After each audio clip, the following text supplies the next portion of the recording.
Hello everyone, my name is Nathaniel and I'll be starting off our group talk. The title of our paper is Recommendations for Monitoring the Effects of Ecological Disturbances on Coral Reefs. We covered 3 topics pertaining to coral reefs: ocean acidification, coral bleaching, and storms and earthquakes. So a little background on coral bleaching and coral reefs. Coral reefs are among the most diverse ecosystems on the planet. They support a wide variety of ocean species and provide food and shelter to an incredibly diverse range of fish species.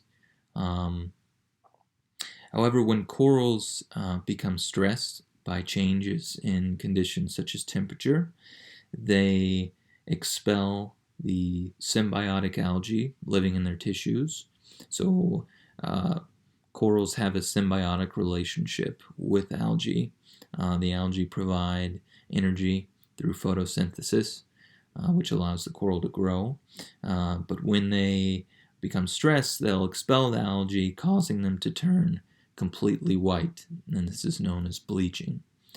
So mass coral bleaching is caused by shifts in ocean temperatures, and those shifts pose a severe threat to the health of coral reefs. The rates of bleaching have been steadily increasing in response to climate change, and coral bleaching can in turn result in increases in the rate of disease incidence in coral reefs. You can kind of think about these two disturbances as compounding disturbances. Coral bleaching lowers the resiliency of reefs, making them a lot more susceptible to disease. Researchers first started to notice coral bleaching in the early 1980s, but since then bleaching events have occurred in all of the planet's tropical and subtropical oceans. And the rate of coral bleaching is directly correlated with increases in greenhouse gas emissions. As ocean temperatures continue to rise in response to climate change, the rates of coral bleaching continue to increase.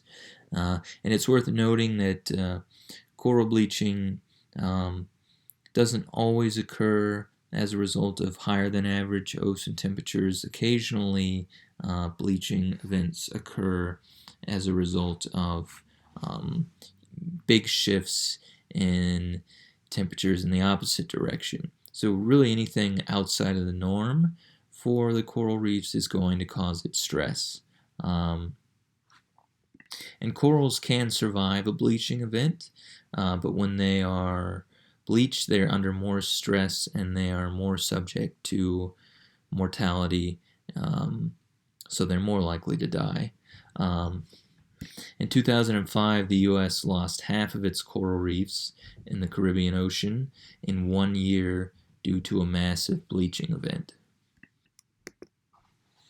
So there are a few ways in which researchers monitor the conditions that are likely to result in coral bleaching. Satellite-based temperature measuring instruments can help provide early warnings of extreme warm conditions, and weather forecasts can do pretty much the same. They can provide warnings for the possibility of bleaching events. And then also, in terms of looking at the effects that bleaching have on the resiliency and health of coral reefs, researchers typically look at core indicators. And some of those core indicators are coral abundance and size structure, coral condition, so whether they're bleached or not, whether they have any diseases, and also whether they're alive or dead. Benthic percent cover, so the cover of the ocean floor, benthic key species, and that's a big one. Very often, researchers will conduct fish surveys looking specifically at species-specific coral reef fish, so fish that live in coral reefs. They can be a pretty good indicator of the health and abundance of coral reefs. If you're not seeing a lot of coral reef fish, then chances are the reef isn't doing that well. And then also looking at rare patchily distributed species. So these are all great monitoring protocols to assess coral reef health and resiliency. Gaps in research.